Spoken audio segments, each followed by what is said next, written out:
Whispers in the dark corridors of High Reach Castle spoke of a monster who wore a crown, a beast whose very presence froze the marrow in a man's bones. Yet none knew the fragile bride sent to tame him harbored an ancient secret that could shatter his entire sprawling kingdom. Snow Clear's throat fell in thick, unrelenting sheets against the wooden frame of the carriage, but the biting chill was nothing compared to the ice settling in Beatrix's chest.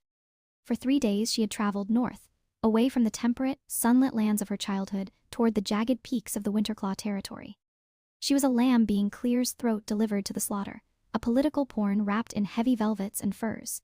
Her adoptive father, Lord Richard of House Montgomery, sat across from her, his face a mask of stern pragmatism. He had brokered this marriage treaty with King Cedric, the ruthless alpha who had spent the last decade conquering the Western territories, leaving a trail of broken rival pacts in his wake. Richard adjusted his fur-lined cloak, his eyes narrowing at her pale complexion. He believed he was trading his delicate human daughter for a permanent peace treaty and a formidable alliance. He did not know that Beatrice was not entirely human. He did not know that beneath the layers of silk and wool bound tightly against her ribs rested a crescent moon birthmark. The undeniable brand of Queen Valeriana, the first werewolf queen whose lineage was thought to have been eradicated centuries ago. Beatrice clutched a small leather flask hidden in her muff, her fingers trembling slightly. Inside was a bitter, noxious brew of monk's hood and rowan berries. She had consumed it religiously every morning since her 16th birthday to suppress her scent, her strength, and her wolf. The tea tasted of ash and copper, a constant reminder of the cage she was forced to live in. If the northern lichens discovered that a direct descendant of the first queen, the rightful sovereign of all Wolfkind, had been living under their noses in a human nobleman's household, she would not survive the night. King Cedric was known for his absolute intolerance of challengers to his throne. A female carrying the royal bloodline would be seen as the ultimate threat to his newly forged empire. The carriage lurched to a halt, the heavy iron gates of the Winterclaw citadel groaning as they swung open. The fortress was a terrifying marvel of black stone and iron, built into the side of a sheer mountain cliff. As Beatrice stepped out onto the cobblestones, the sheer magnitude of the alpha's presence hit her like a physical blow. Even heavily suppressed by the monk's hood, her dormant wolf stirred violently, scratching at the edges of her consciousness. It was an instinctive primal reaction to an apex predator. Standing at the top of the grand staircase was King Cedric. He was taller than any man Clear's throat she had ever seen, broad-shouldered and radiating a suffocating aura of dominance. His dark hair was swept back from a sharp aristocratic face, and his eyes, a striking unnatural shade of glacial blue, locked onto hers with predatory calculation. There was no warmth in his gaze, no hint of a welcoming groom. He looked at her the way a general surveys a newly acquired piece of land. Flanking him was his trusted second in command, Captain Tobias, a scarred warrior whose mere stance promised violence, and Lady Alelina, a high-ranking female of the pack, who made no effort to hide her disgust at the arrival of a human queen. Alelina's golden eyes flashed with raw hostility, her lips curling into a sneer as Beatrice approached the steps. "Welcome to the north, Lady Beatrice," Cedric's voice rumbled. A deep growly baritone that seemed to vibrate through the icy air. He did not offer his hand. "Thank you, Your Grace," Beatrice replied, keeping her chin level, forcing her voice to remain steady. She bowed her head in the customary human greeting, deliberately hiding the sudden flush of heat rushing to her cheeks. Her wolf was reacting to him, fighting the toxic suppressants in her blood. The mating pull was faint, buried under layers of poison. But it was there, a terrifying spark that threatened to ignite if she let her guard down for even Clear's throat a second. "The ceremony will take place at moonrise," Cedric stated coldly, turning on his heel. "My servants will show you to your chambers. Do not wander the keep. My wolves are not accustomed to the scent of fragile prey wandering their halls." As he walked away, Lord Richard gripped Beatrix's arm, his fingers digging into her flesh. "Remember your duty, girl. You are to be a quiet, obedient wife. Do not provoke him. Clear's throat our lands depend on your survival in this court." Beatrice nodded, her jaw locked. She allowed the servants to lead her through the labyrinthine stone corridors, her mind racing. She was not fragile. The blood of the first predator flowed through her veins, ancient and wild. She had survived this long by playing the invisible docile human. But as the heavy oak doors of her chambers slammed shut, isolating her in the heart of the enemy's lair, she knew the real battle was only just beginning. She poured the last of her monk's hood tea into a silver goblet. She had to survive the wedding night. She had to keep her wolf chained in the dark, no matter how desperately it howled for the Alpha King. The grand hall of the Winterclaw Citadel was illuminated by hundreds of tallow candles, casting flickering elongated shadows across the vatted ceilings. The air was thick with the scent of roasted venison, pine needles, and the heavy musky pheromones of hundreds of werewolves.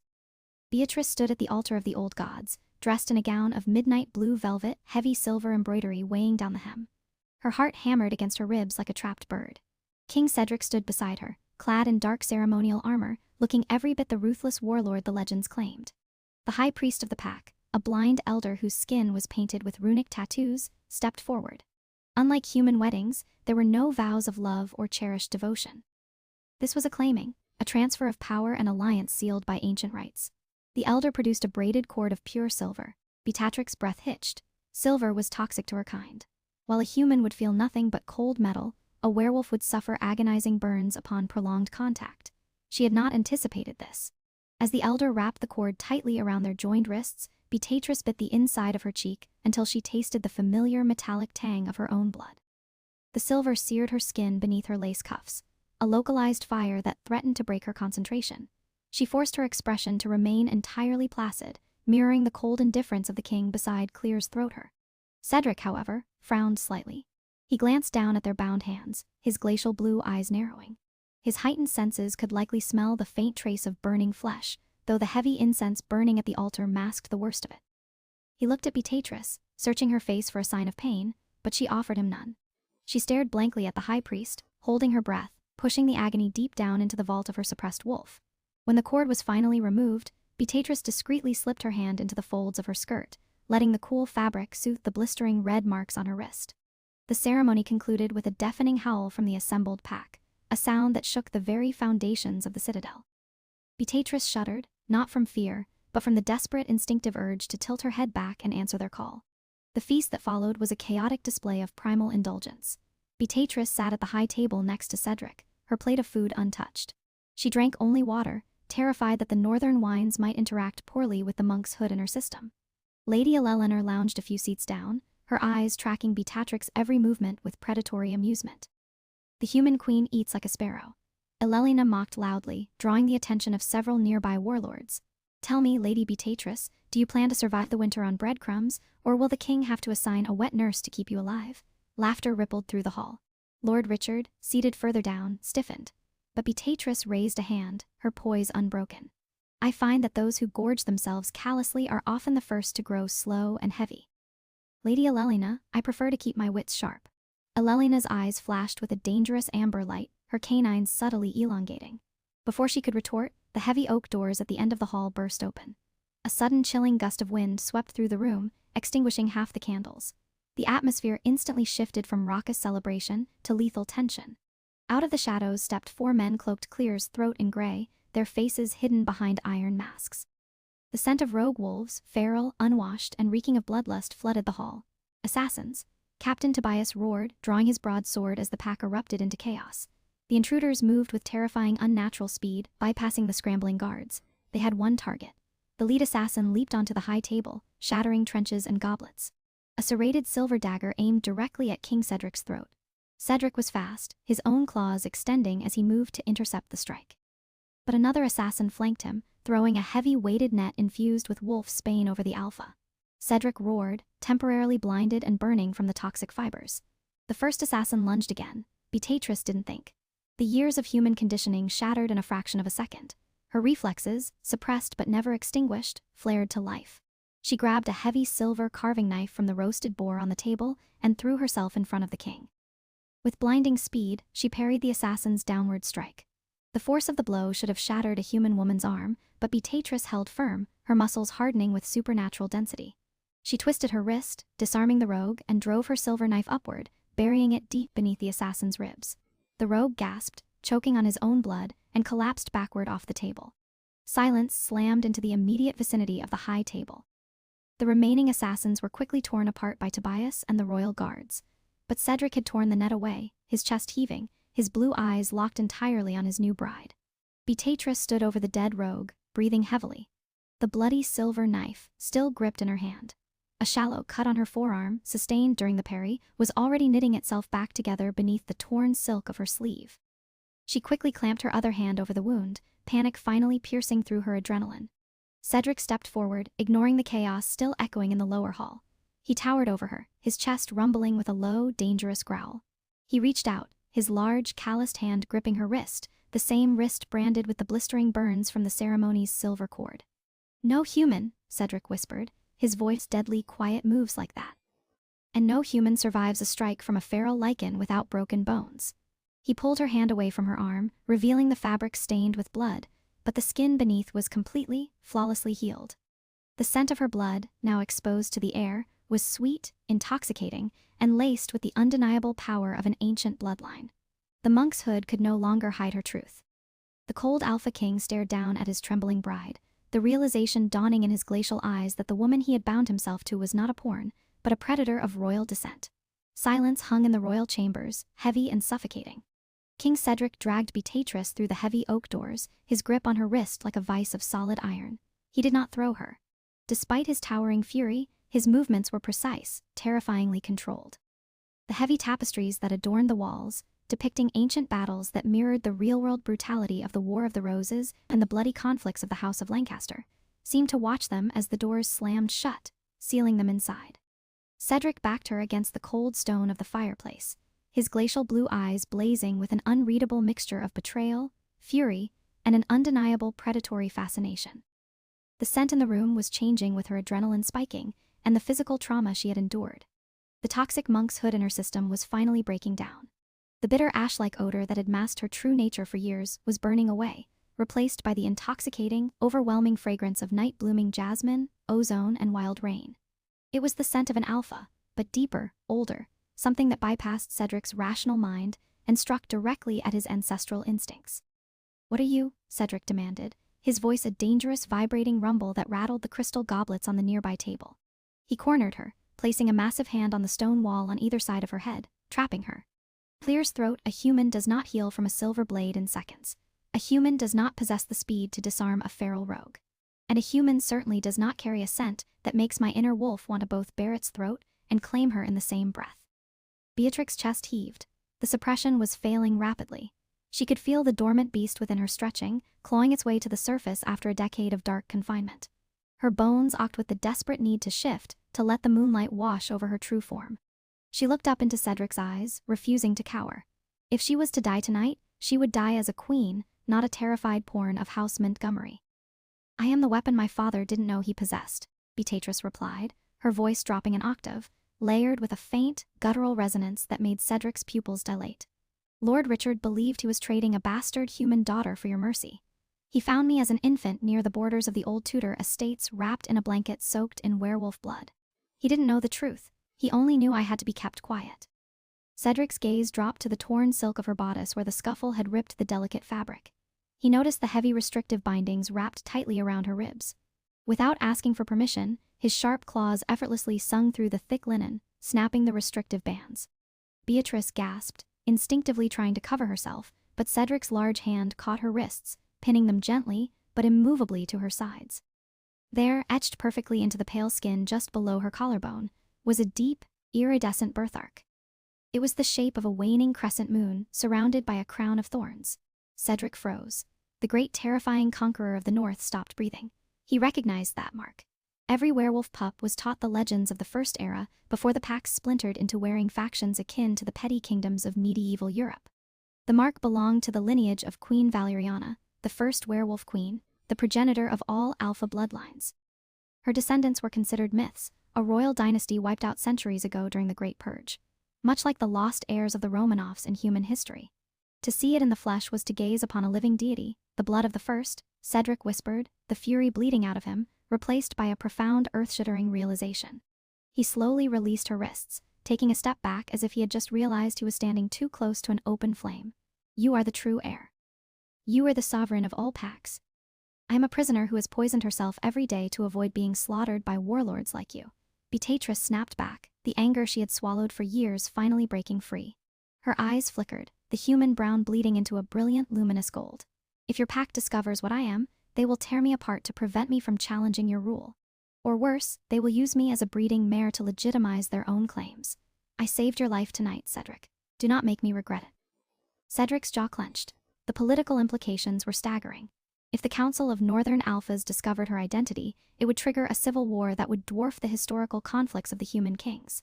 But as he looked at her, radiant, defiant, and vibrating with suppressed power, The mating bond that had been buried under her poison finally snapped into place. It hit him with the force of a tidal wave. She was not just a queen, she was his mate. The fates had delivered the mother of their species directly to his altar. Whoever let those assassins into my hall did not want me dead, Cedric analyzed, his tactical mind catching up with the shock. They wanted the human bride dead in the crossfire. They wanted to sabotage the peace treaty. And there is only one person in this keep who possesses the security codes to bypass my inner guards. Beatrix's golden eyes narrowed. Lady Alina, she has always coveted the throne. Cedric growled, pacing the room, Clear's throat, his aura darkening with murderous intent. She views herself as the purest alpha female in the north, much like the arrogant queens of the French court, who believed divine right justified their cruelty. She thought killing you would force me to take her as a mate to appease the pack. Then she made a grave mistake, Beatrice said softly, rolling her shoulders as the last remnants of the monk's hood faded from her veins. Her muscles expanded slightly, glowing with a newfound lethal grace. Because I am done hiding in the shadows of arrogant wolves. Dawn broke over the Winterclaw citadel, painting the snow-capped peaks in harsh, bloody strokes of red and gold. The Grand Council Chamber, an amphitheater of black obsidian, was packed to the brim. Clear's throat word of the assassination attempt had spread through the fortress like wildfire. The Northern Alphas, massive warlords scarred by years of brutal territorial disputes, sat in tiered rows, murmuring in aggressive hushed tones. At the center of the chamber stood Lady Alina, flanked by her loyalists. She wore a gown of crimson, looking every bit the victorious conspirator. She had called for this emergency tribunal, demanding that the weak human bride be held accountable for bringing rogue mercenaries into their sacred halls. Alina's plan was simple. Frame Beatrice for the assassination attempt, execute her, and pressure the king into a new pure-blooded union. The heavy iron doors groaned open, and silence instantly fell over the assembly. King Cedric strode into the room, Clear's throat his presence as dominating and crushing as an avalanche. He took his place on the elevated throne of iron and bone, looking down at Alina with a gaze so cold it could freeze the marrow in her bones. But it was who walked in behind him that caused a collective gump to echo through the chamber. Beatrice stepped into the light, no longer cloaked in human velvet or hiding behind a submissive posture. She wore a sleek, form-fitting tunic of northern leather designed for combat and agility. Her dark hair flowed wildly over her shoulders, and her eyes, no longer masked by poison, blazed with a terrifying luminescent gold. Alina scoffed, stepping forward. What is the meaning of this mockery, my king? You bring the human traitor before us in warrior's garb. My guards have found the evidence. It was House Montgomery who paid the rogues to strike at you, to weaken our borders. Beatrice did not wait for Cedric to speak. She walked gracefully down the stone steps, her movements so fluid, so predatory that the surrounding alphas instinctively leaned away from her. The air pressure in the room began to drop. The heavy oppressive pheromones that Cedric normally used to dominate the council were suddenly eclipsed by something ancient, raw, and infinitely more powerful. You speak of treason, Alina. Beatrix's voice echoed off the obsidian walls, carrying a strange dual harmony, as if 1,000 ancient queens were speaking through her. Yet it was your signature found on the Ragu's payment manifesto, hidden in the southern tower. You thought a human would be an easy kill. You thought I was prey. You are nothing but human filth. Alina shrieked, losing her composure as her own wolf began to whimper at the overwhelming scent flooding the room. She shifted her hands into massive furred claws, ready to strike Beatrice down right in the center of the council. I will tear your throat out and show the king what a true northern female is. Alina lunged, her jaw unhinging to reveal lethal canines. Beatrice did not flinch. She did not raise a weapon. She simply let go of the invisible chains she had held onto for her entire life. A shockwave of pure, unadulterated alpha dominance exploded from her body. It was not the localized dominance of a territory leader. It was the biological imperative of the first bloodline. When Beatrice spoke, it was not a shout, but a command that vibrated in the genetic memory of every wolf in the room. Kneel. The effect was instantaneous and catastrophic for Alina's pride. The sheer force of Beatrix's command slammed into Alina like a physical blow, driving the aggressive female face first into the stone floor. Her bones popped as her own biology betrayed her, forcing her into a position of absolute submission. But it wasn't just Alina. All around the amphitheater, the legendary Northern Alphas, men who had slaughtered armies and conquered mountains, dropped to their knees. A chorus of startled gasps and involuntary whimpers filled the air as their inner wolves recognized their genetic sovereign. Even Captain Tobias, standing guard at the door, fell to one knee, bowing his head in trembling reverence. The only one left standing was King Cedric, because as he looked at her, his own immense power resonated perfectly with hers. they were equals. The king of the present and the queen of the ancient past, bound by fate, Beatrice walked over to the trembling, whimpering form of Lady Alelina. "You wanted to show the king a true northern female," Beatrice whispered softly, her golden eyes glowing like twin suns. "But you forgot the old laws. The north belongs to the crown, and the crown belongs to the first queen." She reached down, grabbed the collar of Alelina's crimson dress, and hauled the massive female up effortlessly, throwing her toward the royal guards. "Lock her in the deepest dungeon. She will stand trial for high treason against her king and her queen." As the guards dragged a weeping Alelina away, Beatrice turned to face the kneeling assembly. The crescent moon birthmark on her chest seemed to shimmer in the dim light. She looked up at Cedric, who was watching her with a mixture of immense pride and a burning possessive clear-throat desire. Cedric slowly stood from his throne and descended the stairs. When he reached her, he did not demand submission. Instead, the cold Alpha King, the terror of the northern lands, dropped to one knee before her, taking her hand and pressing his lips to her knuckles. "My mate," Cedric vowed, his voice echoing in the silent chamber, sealing their destiny. "My queen," the era of division was over. The ancient bloodline had returned, and together the Cold King and the First Queen would forge an empire that not even the gods could tear down. Did this tale of hidden bloodlines, royal betrayal, and a fierce werewolf romance keep you on the edge of your seat? If you loved Beatrix's powerful transformation and King Cedric's fierce devotion, smash that like button. Share this story with your fellow fantasy and romance lovers, and don't forget to subscribe to the channel for more epic dramatic tales from the supernatural world. Let us know in the comments what you want to see happen.